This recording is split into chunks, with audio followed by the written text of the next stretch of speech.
Pangalawang theory na tayo, itong open systems theory, no? So, yung open systems theory, ang proponent talaga niyan is si Daniel Kant at si Robert Kahn. Na bakit ko binanggit si Ludwig, yung nasa unahan? Kasi siya yung nag-propose nung inspiration. Siya yung nag-propose ng system theory, no? Yung tungkol sa tao, sa biology. So, ang pinaka-concept lang naman itong theory na to, ang bawat organization ay para lang namang mga tao, no? Yung mga pangangailangan at nagre-respond sa environment. Ayan, nandiyan na yung image, no? Nandiyan na yung image nung tsaka yung keywords and concept. Input, ito yung mga nagmumula sa atin, no? So, ito yung mga energy na nagmumula sa atin. Tapos, yung throughput, yung process, yung transformation. Tapos, yung output, ayun naman yung lumalabas, no? Yung export. Mamaya, magbibigay ako ng example dyan. Yung negative entropy naman, ito yung pag-thrive ng isang system sa negative, ibig sabihin, kabaliktaran, no? Yung entropy kasi, ang ibig sabihin ng entropy is yung pag-degrade o yung pagkamatay ng isang system, no? Halimbawa, yung tao, entropy, no? Yung entropy niya is yung death, no? Mga, unti-unti siyang mamatay, unti-unti siyang magde-degrade. Pero, kaya nagiging negative entropy kasi, bumabalik, no? Umaatras, no? Nagta-thrive pa rin siya sa environment na yun. Sa pamamagitan ng pagkakaroon ng mga mas mataas na input. Magbibigay ako ng example doon sa input, no? Basta yun, negative, paatras, no? Para hindi siya entropy mamatay, negative entropy, mag-i-invest ka na mag-i-invest sa input para buhay pa rin siya. Feedback naman, ito yung mga nagmumula sa environment. Ito yung mga survey, no? Ito yung mga binibigay ng customer. Ito yung mga nangyayari sa gobyerno o sa kung ano man factor yung tinitignan nyo pa sa negosyo, no? Feedback lahat yon na kino-consider para magkaroon ng equilibrium o yung balance yung system ninyo. Tapos equifinality, ito yung paniniwala na yung isang goal, no, although iisa lang yung goal niyo, puwede niyo siyang marating sa pamamagitan ng iba't ibang paraan, no. So equifinality, iisang pinal pero maraming puwedeng paraan, no. So hindi siya katulad nung Taylorism, no? Sa Taylorism kasi one best way, no? Ang ibig sinasabi ng equifinality is may maraming paraan, no? There are many ways to achieve that goal, no? Yung mismong goal niyo. So, ano yung kahalagahan ng open system theory, no? Ang isa sa kahalagahan niya is yung external look, no? Karamihan kasi ng mga naunang theory sa kanya, ang tinitignan is kung paano ba ayusin yung loob ng organization, yung yung command, yung rango, yung hierarchy, no? Yung damdamin ng mga individual sa humanistic, sa motivation, no?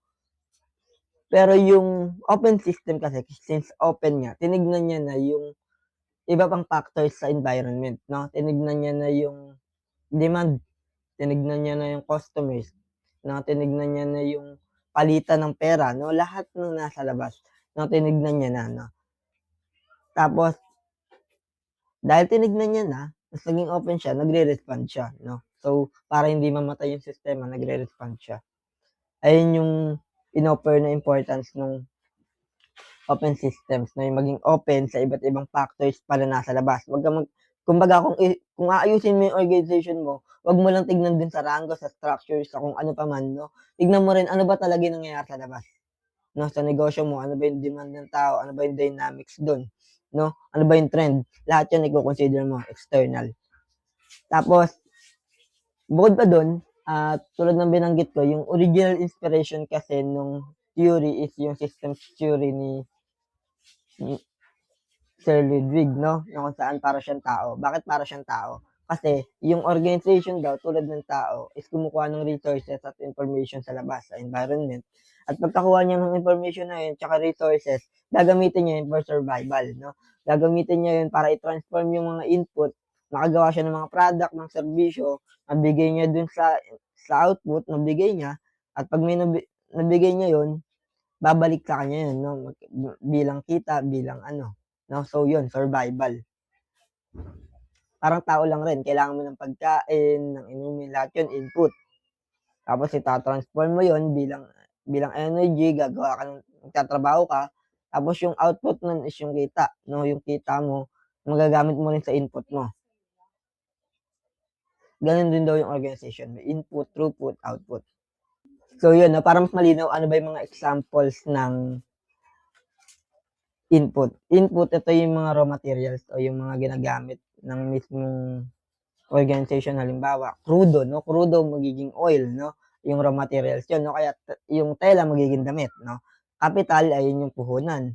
Labor yung bayad mo doon sa mga nagle-labor o yung puwede mo rin tignan yung labor bilang yung mismong mga tao 'no. Tapos yung market trends, ayun yung binanggit ko kanina, bilang pagiging open tinitignan nila yung market trends, ano ba yung nangyayari. Throughput naman, ito yung pagta-transform o yung mula sa raw materials, sama-sama na 'yan, magiging ano na 'yan, magiging finished product o magiging serbisyo 'no, ayun yung transformation. Yung output naman, ayun yung lumalabas sa sistema 'no, ayun yung finished product. Ito na yung produkto, ito na yung serbisyo 'no. Output rin na maituturing yung wastes 'no, halimbawa sa mga manufacturing may mga wastes na gene-generate 'yan, output 'yan 'no. Tapos output rin yung sahod mo siyempre 'no, ayun yung kinalabasan nung transformation nung nagkaroon ng pera, nagkaroon ng kita yung ano, yung kumpanya 'no. Yung feedback naman, yung binabanggit ko kanina, meron yung loop 'no, matuturing siyang loop 'no. So, maglalabas ng serbisyo o produkto yung isang organization, matatanggap ng isang customer, yung customer magbibigay ng feedback 'no. Makikita mo yan kahit sa online shopping ngayon, puwede kang magbigay ng review 'no, ta's yung review na yun puwede ka rin magreklamo. So, ituturing yung feedback yun ng mismong mga tao o ng mismong organization 'no. Puwede ring maging feedback yung isang sales report kasi nakikita nila kung ano ba yung mabenta, ano ba yung hindi 'no, feedback rin yun 'no. So, loop yun 'no, 'pag tatanggapin nila yung feedback, iko-consider nila yun as to improve the system 'no, kaya siya loop. Negative entropy naman, ito yung sinasabi kong concept ng entropy kasi yung pagkamatay. So, negative dapat mananatili siyang buhay, survival 'no, paano, pabaliktad 'no, hindi siya entropy. So, negative entropy nangyayari kasi nag-i-invest ka nga sa input 'no, kailangan hindi nauubos yung input para mailalabas 'no. So, paano yung nangyayari, nag-i-invest ka sa pera, nag-i-invest ka sa technology, nag-i-invest ka sa tao. 'Pag 'pag dumami yung inputs 'no, 'pag stable yung inputs, tumataas yung inputs, okey lang rin yung magiging output 'no. Hindi ka mag-aalala masyado sa throughput tsaka sa output kasi meron namang pinanggagalingan, meron namang huhugutin 'no. Equifinality, ito yung sinasabi kong parang kabaliktaran ng Taylorism 'no, parang kabaliktaran lang naman na, kasi ang punto niya nga is puwede mong marating yung isang goal sa maraming paraan. Halimbawa, yung goal niyo naman is ang goal niyo is lumaki yung kita 'no. So, yung goal mo na lumaki yung kita, hindi lang yun, ang paraan lang nun is hindi pagtrabahuhin ng pagtrabahuhin yung tao 'no, puwede na hindi lang naman ayun yung goal 'no, dumami yung produkto, dumami yung ano 'no. Puwede rin naman para lumaki yung kita, ibahin mo yung presyo, tama? Para lumaki yung kita, i-manage mo yung trends 'no. Kumbaga lahat yun since nagiging open ka na sa system, titignan mo lahat yun 'no. Puwede ka rin magbago ng proseso, may puwede bang tanggalin na proseso, puwede bang pabilisin yung proseso, hindi yung tao yung nagsa-suffer 'no, titignan mo lahat yun para lang sa iisang goal mo na kumita 'no, na lumaki yung profit. Ito yung pangatlo at huli sa idi-discuss kong modern theory 'no, socio-technical theory 'no. Makita naman sa pangalan, isa sa mga kilalang proponent niyan is si Eric Trist. Though marami siyang kasama diyan, ang inaano ditong grupo is yung Travelstock Institute 'no. Sila yung nag-conduct ng mga studies patungkol dito 'no. Nag-conduct sila ng studies sa mga coal mining rin na ano, na industry, mga mining industry rin 'no. Tapos yun lang naman socio, tao, technical, yung mismong technology 'no, yung ayun lang naman yung punto, yung pagsasama ng tao at ng teknolohiya. Ito yung pinaka-key concept ng socio-technical is yung joint optimization. Anong ibig sabihin nun niya? Socio-technical 'no, tao tsaka yung technology. So, dapat daw walang nasa-sacrifice dito sa dalawa 'no. Hindi puwedeng naiiwanan na yung tao, usbong ng usbong yung technology. Hindi naman puwedeng naiiwanan yung technology, usbong ng usbong yung tao 'no. Kailangan sabay sila, kailangan walang masa-sacrifice diyan. Ayun yung joint optimization, joint, nagsama, ino-optimize pareho.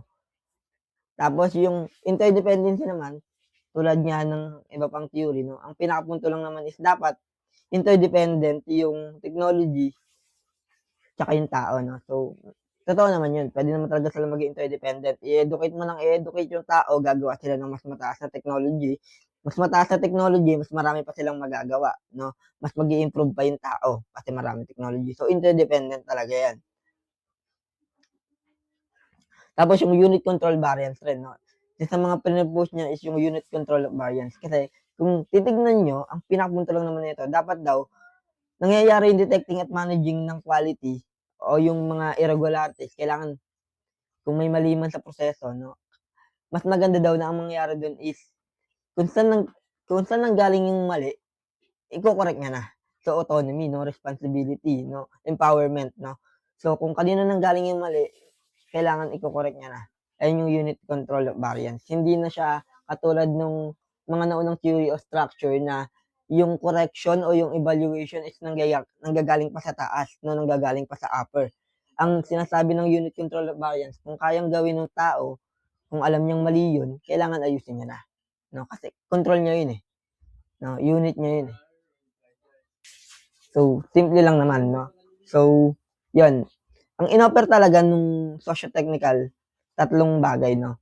Una, holistic view, walang maiiwan, hindi maiiwan yung tao dapat, hindi dapat maiiwan yung teknolohiya, sabay sila, holistic 'no. Responsible autonomy dahil nga yun sa unit control variance kasi nga pinag-aralan dito yung mga coal mining industries 'no, yung mga mining industries. So sa mining industries na yun, may mga pinapagawa sa kanila 'no, pinapagawa sa kanila, kailangan gawin nila yun sa part nila. Hindi na kailangan nilang i-asa sa supervisor pa, kailangan kung alam nilang mali yun, itama na nila, i-fix na kaagad nila 'no. So nag-shift yung responsibility from supervisors sa mismong gumagawa. So responsible autonomy nga. Applicability 'no. Although ano pa 'to 'no, matagal na 'tong na-propose yung theory na 'to, parang mga 60s, 70s gano'n pa yung pagka-ano niya na-propose. Hanggang ngayon applicable yung pinaka-point 'no, kasi nga umuusbong pa rin naman yung teknolohiya, so nagpapaalala yung teorya na 'to na dapat hindi maiwan yung tao. Uusbong ng uusbong yung teknolohiya, dapat hindi maiwan 'to. Ano yung mga teknolohiyang binabanggit ko? Yung digital, yung digitalization, yung AI 'no, yung mga 'yan. O ano yung mga halimbawa ngayon 'no? Halimbawa ngayon, makikita na natin 'to ngayon 'no, automated production system.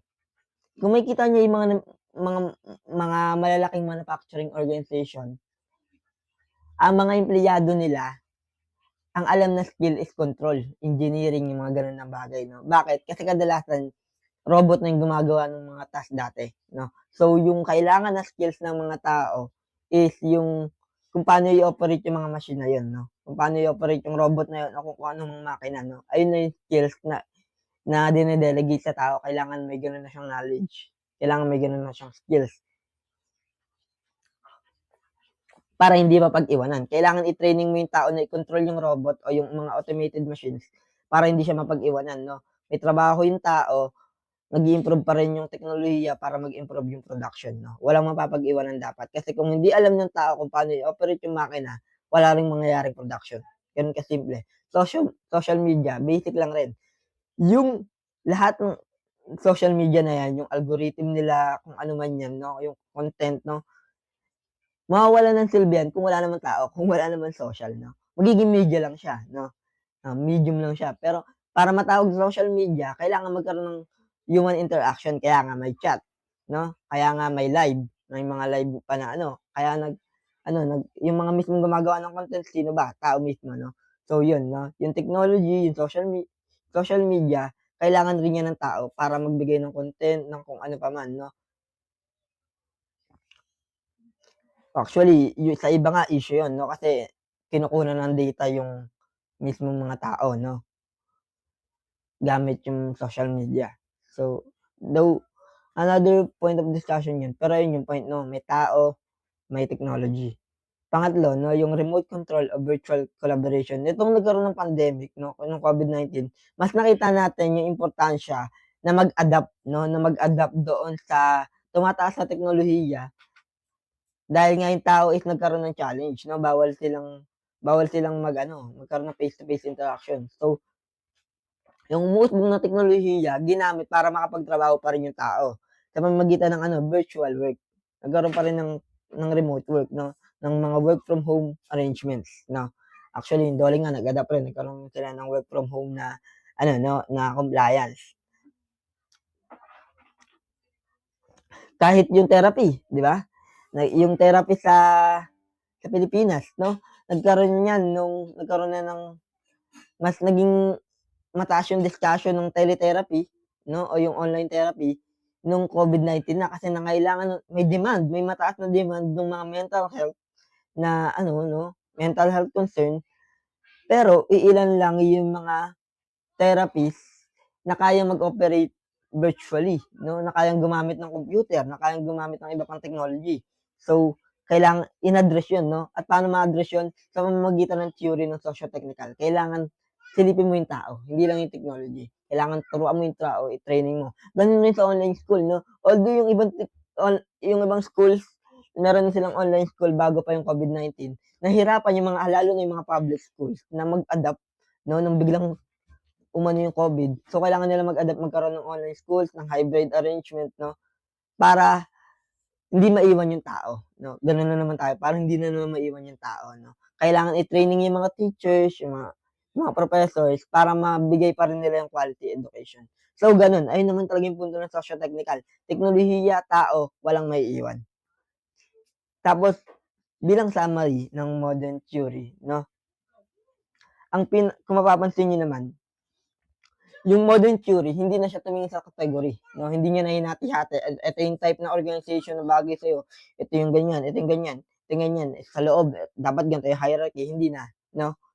Ang ino-offer ng modern theories, tingin ka sa labas, sa mas malawak na perspektibo, look at the bigger picture para maresolba yung problema. Kasi iba na rin yung problemang ino-offer ng modern times 'no, kaya ayun, modern theories for modern time.